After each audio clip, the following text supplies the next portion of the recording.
Well, the project was a culmination or capstone of the strategic objectives that we had been working on for over 5 years.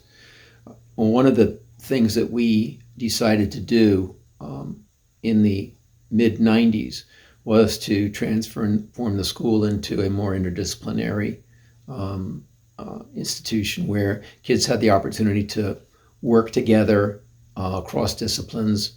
Teachers worked with children across disciplines in larger blocks of time where they had the opportunity to do more project-oriented hands-on learning.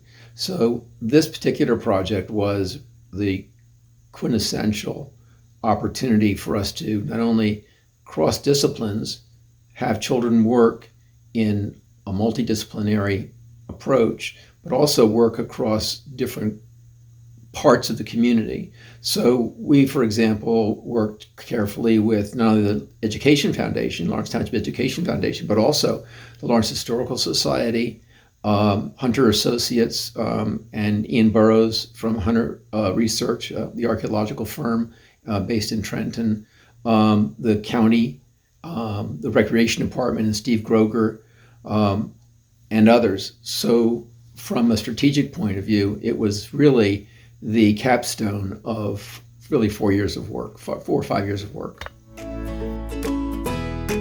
There's an experience that students can have that they don't often get the opportunity to have, and that is to work with primary sources. This was a chance for students to actually dig with seasoned archaeologists, to study the difference between archaeology and scavenging or treasure hunting, and understand the difference. And then when they found these primary sources, begin to infer what history came from those sources, what life was actually like based upon their own research, not the research they found in a textbook. So the idea of learning by doing was really highlighted through this project more than probably any other I'd ever seen or participated in. This was probably one of the most gratifying, if not the most gratifying, experiences of my educational career for a number of reasons. One reason is that the teachers had to make this happen.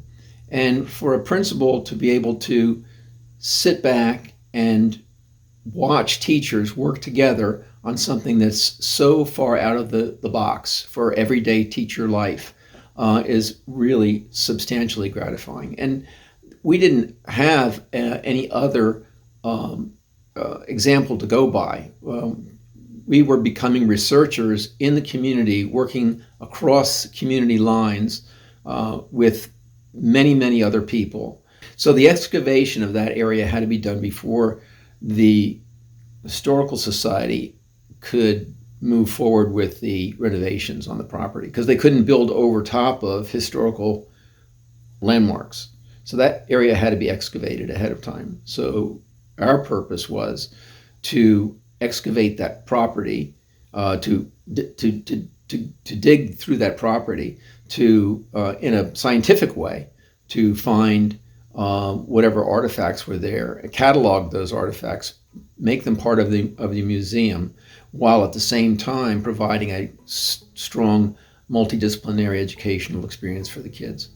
And that was probably the most exciting part of the whole thing.